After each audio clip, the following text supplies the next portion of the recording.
Hello, welcome to Tim Anderson Horse Training. This is a horse that came in a couple of days ago. I have worked him a couple of times. I didn't record my evaluation ride on him. I have recorded a couple of those. They're pretty thorough. If you haven't seen them, you might want to go back and take a look. And also, if you would, please click the subscribe button. If you enjoy this video and want to see more like it, more training videos, please click the subscribe and the thumbs up button, and that'll help me a lot, so that other viewers will see my content that I put out. But anyways, back to this horse. He came in a couple days ago, and the owner recently purchased him and got him home, and was having trouble just kind of handling him in general. The horse was pushy, didn't want to let him get on. This is a 15-year-old horse. He's not young, but he is big. Since I've been watching him the last couple days, he doesn't seem to be mean or anything. He hasn't been aggressive towards me, or I've actually had him, since he's been here, out babysitting a yearling stud colt that I have here, and he's been real good to the stud colt. He actually even lets him eat with him. So it seems to be a good-minded horse, not a mean horse. I think maybe a little bit of lazy, and he plays some tricks to get out of working. So I wanted to make a video and show you what I'm doing with him.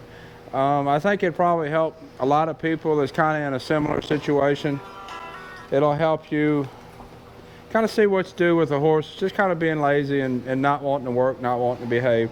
When he first came in, he was kind of pushing me around when I let him around, trying to push through me when we'd go in and out of stall.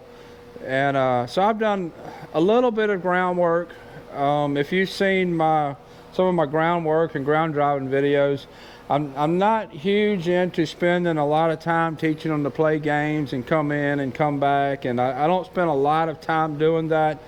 But what I do spend a lot of time doing is when I'm handling a horse on the ground, I expect them to be willing, not pull on me, not pull back, understand what I'm asking them to do, and willingly participate in that. And he was one that was kind of, when I go to put the halter on him, he'd pull his head high and away, and as you see, he's a pretty big horse. And so he was just trying to get his own way, push me around, kind of be in charge of me a little bit, and really didn't have his mind on working. So what I did, basically, when I had him haltered, lead him around, lead him in and out of the stall, I just expected him to be good. If he would get in front of me, I'd bump the halter and get him back, and just put him where he needed to be when I was leading him around. If I was leading him out of the stall and it'd push on me, I'd back him up, and pretty much just get in his mind, I'm in charge, I'm making the shots. And that's really all I've done with him so far, and he's responded really well to that. So thought I'd make a video of me working him. I think I've worked him, he came Saturday, I think I've worked him this will be the third time. And this way you can see what I'm doing with him. I'll start by brushing him.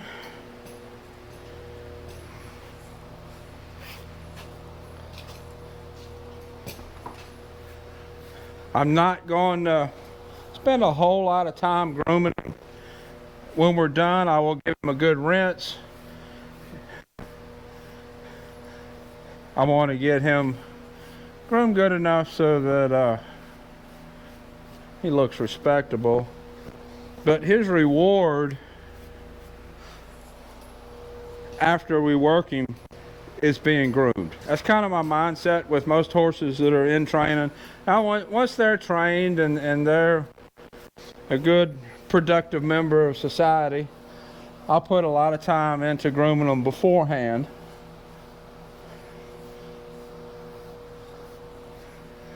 But at this point, I spend most of my time grooming when I'm done. Not that I don't care how he looks or anything.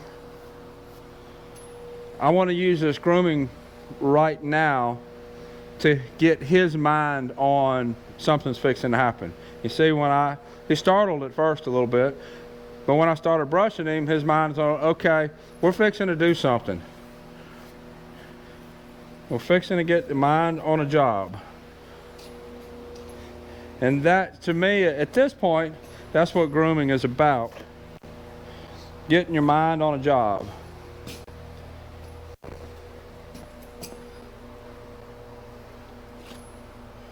If you've seen my video on how to pick up a horse's feet correctly, I'm just doing him exactly that way. If you've not seen it, you might want to take a look at it. I think it's pretty informative. Just doing it correctly will make your horse better, and it'll also keep you safe.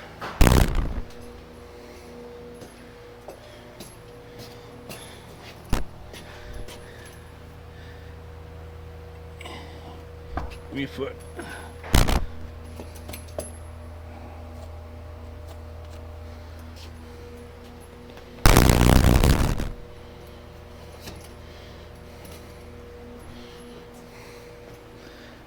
Give me a foot.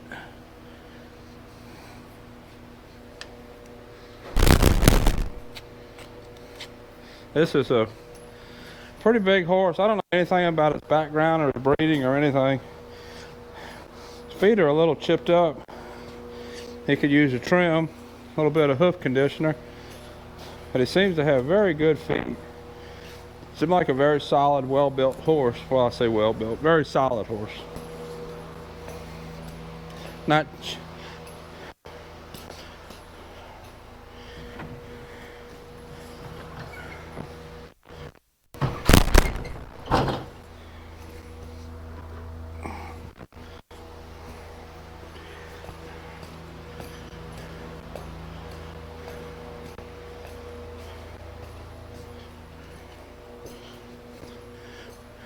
personally, I'm not real crazy about his build and conformation,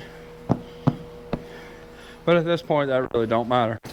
We just need to get him listening and behaving and being a productive member of society.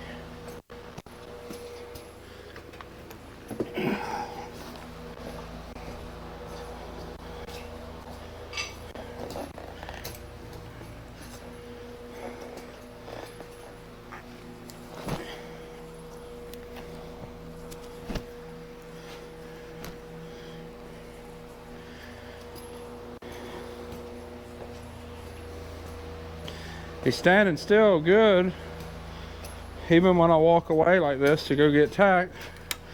He did not start off that way. In the beginning, he was swinging all over the place. I think that was his way of saying that he wasn't very happy with what was about to happen, what was going on. Pretty much all I've done is handled him correctly and give him something to do.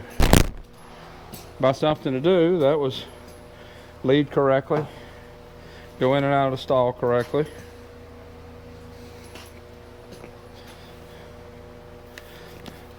be saddled correctly, pick up his feet correctly, just do it right.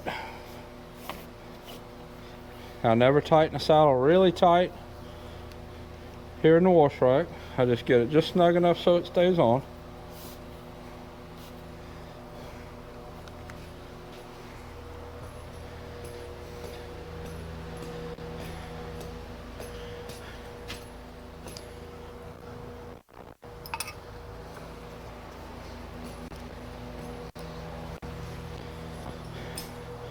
Show you the bit that I'm using on him. I use this bit, a pretty good bit, this bridle, with horses that just kind of aren't real happy about work.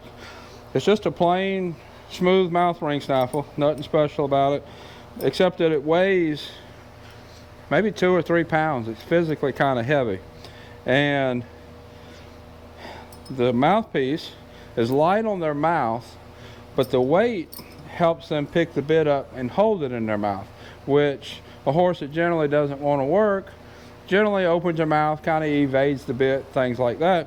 And with this being so heavy, if he was to open it up, it's going to kind of bounce around in his face as he walks. So by putting this bit it's physically heavier, it encourages him to think, oh, I really need to hold this bit and I need to pay attention to what's going on. So I use this bit, a pretty good bit.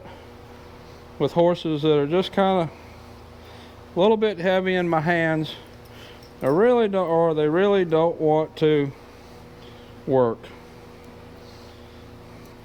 They'd rather be horses that would rather be a couch potato, which kind of seems like him. He doesn't seem bad. He just seems like he'd just rather not. Ain't that right? Okay, so we'll drop the cross ties.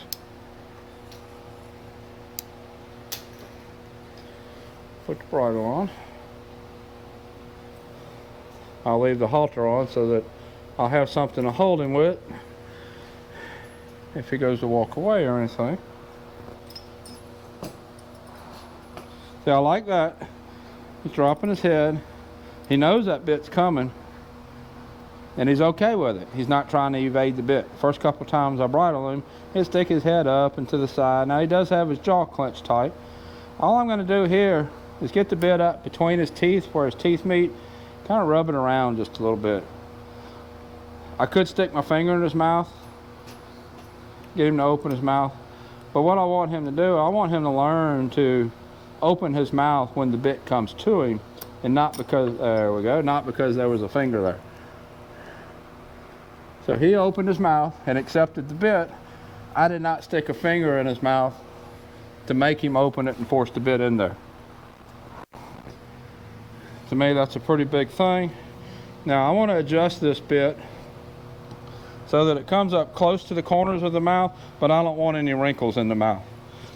Goes back to what I said earlier. I want there to be enough slack that it encourages him to pick this bit up and hold it. I'm not going to let it hang way low so that it bumps the back of his front teeth, but I'm going to let it hang low enough that he's like, I need to hold this.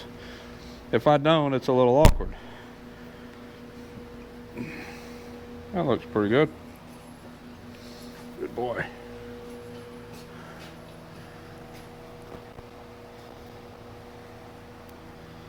See if I can get this hair a little more respectable.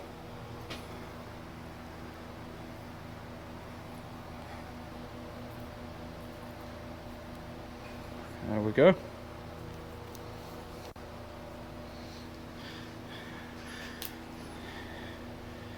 And I am going to walk him out to the little arena. I'll turn the camera so you can see as we're walking that way. As I said before, I just tightened it 2 holes just to take the slack out. When I put the saddle on, he kind of swole up a little bit. I didn't force the issue, just stopped right there. Now he's relaxed. I tightened it up a hole or 2, and I'm going to tighten it up again before I get on. So I'll turn the camera so you can see me walking out the barn aisle, and we'll see how he leads. He seems to have his mind on work pretty good right now, a lot better than he did to begin with. So here we go.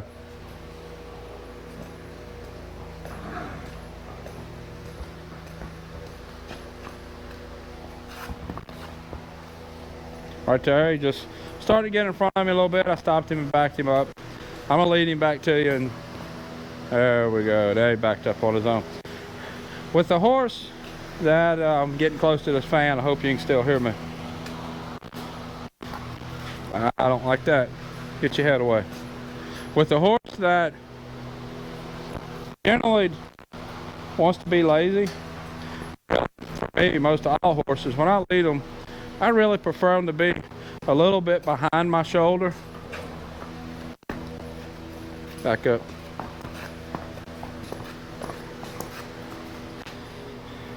It's not typically where somebody would lead a horse. Good boy. They thought about it. Come on. It's not typical where somebody would lead a horse. Good boy. But I like it that way. Because if I'm here with us even, kind of gets the thought in his brain, well, who's really leading and who's really following? So I really like to be just a step ahead. And I know that can cause other problems if the horse runs up behind me and knocks me down. But need to be aware and just be off to the side. There we go, good boy. Now we'll turn around and go back the other way. I have fussed at him a couple of times for hitting my head with his head when he turns around. He has a big head, and sometimes I don't think he knows where it's at, or he tries to act like he don't know where it's at anyways. He needs to be aware. Good job.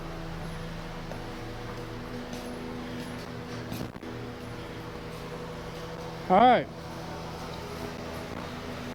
I think it's time I take him outside.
Okay, now as you see,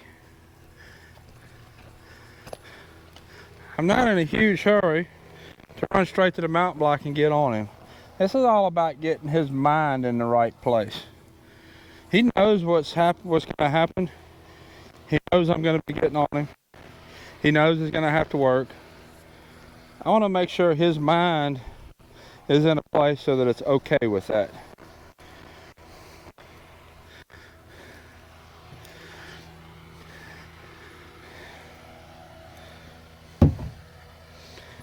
He knows that mount block means I'm getting on. He stood here, he didn't leave. I'm not huge on spending a lot of time teaching a horse to stand at a mountain block, just for the sake of the horse getting on a mountain block. However, I do teach a horse to stand still on a mountain block. For one, I'm getting older and it's not as easy to get on as it used to be. But the other, it's a mental thing for the horse. He knows he's fixing to get ridden. This is not a young horse. This horse is 15. He knows work is fixing to happen. And if he leaves the mounting block because he don't want to work, well then, what else is he going to do once I get on his back to try to evade the work? It might be simple. He might just open his mouth. He might run off. He might buck. You don't know.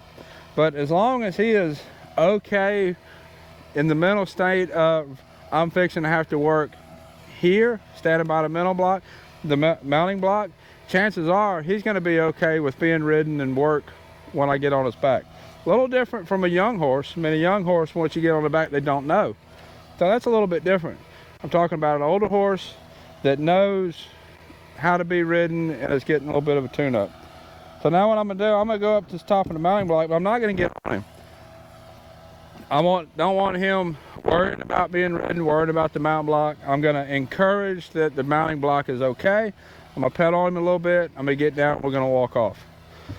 I don't know what his history was. Asked how he was ridden, what he did, how he was treated. He might have been ridden by somebody with really heavy hands. I don't know. So there could be some legitimate reasons there to be worried about being ridden. I don't know. Might just be just lazy and don't want to be ridden. But I'm going to give him a little bit of a chance.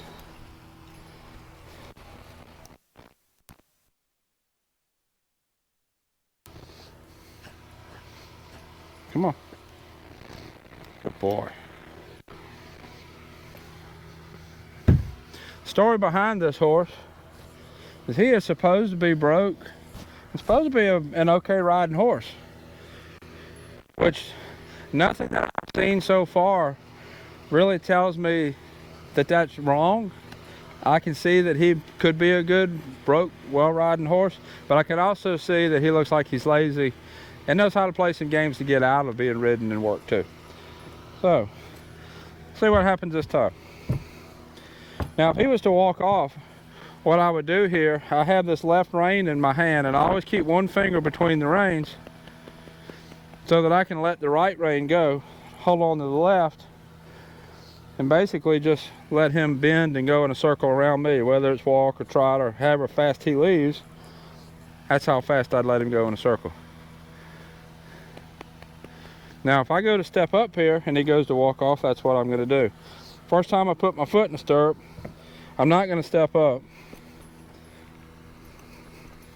I don't really know this horse. I'm not going to just jump up there. I think he's fine, but why take any chances? Everything about him, everything that I see tells me that he's relaxed and he's okay with that. I'm going to walk him one more time. Next time I'll get up, swing my leg. When I sit down, I'm just going to sit there. I'm not going to ask him to do anything. If he walks off, I'm going to stop him. Pretty specific about how I stop him. I'll bend his head to the side with one rein, and then I'll apply pressure with the other rein to stop him. I don't just pull back on both reins. That's probably a good topic to talk about in another video. That here real soon, because that exact situation is what caused another horse to. So stand up, let's see what happens. Whoa. Whoa.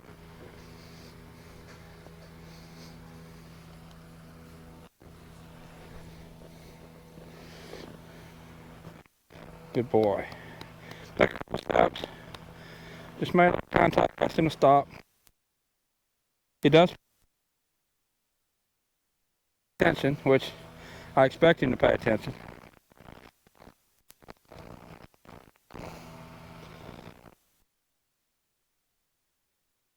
I'm gonna start off just because I'm left-handed. The right rein. Basically, just bend him around, see if he moves his feet or if he stands. Give me an idea of what I got.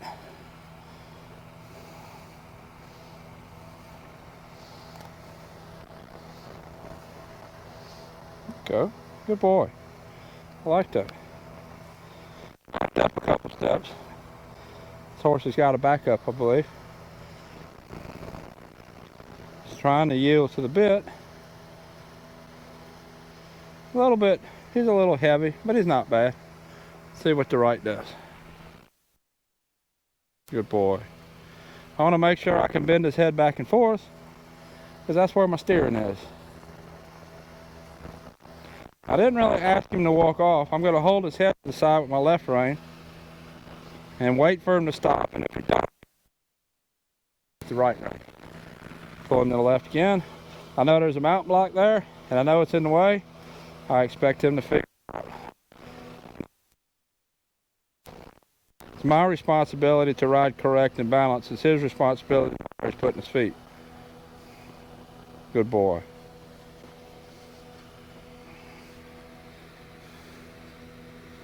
Good boy.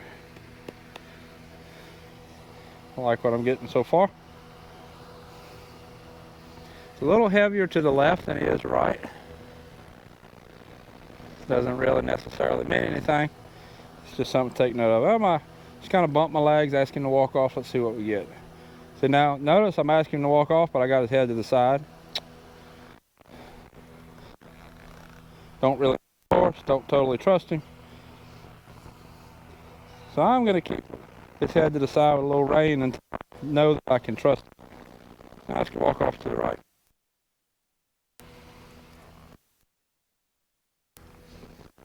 His body is still relaxed. He is not telling me that he wants to do anything bad. First time I've been on his back, I'm not going to have to get myself in a bind. Good boy.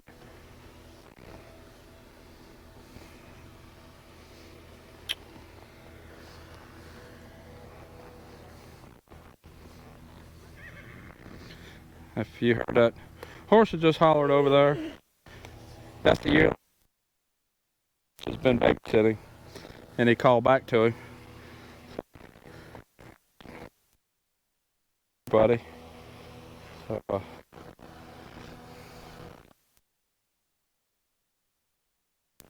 I'm generally not gonna fuss at a horse for talking, as long as it's not excessive, and as long as it's not impeding.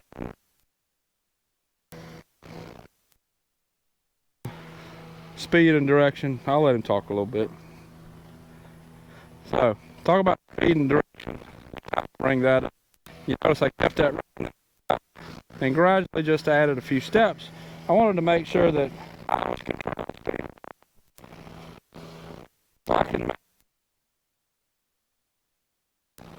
I probably will have a safe ride. It's not until you lose control of speed and direction that a ride becomes unsafe.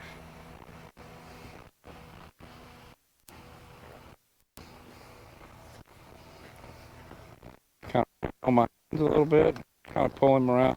Now, about him kind of pulling on my hands. Pack that bit, like I said, that's why I put this bit on. I also want him to learn to bend to the bit, give to my hands, and in the process, I'm going to need a stop. I'm going to need a whoa. So, I am not going to how I teach a horse to ride. A little bit, and then I'll add a little bit of contact with the outside. So a little bit of bend with my left rein, and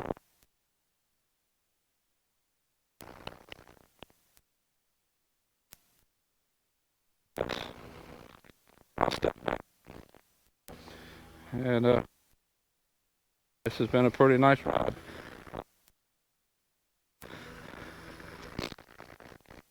So if you're not subscribed yet, please click the subscribe button.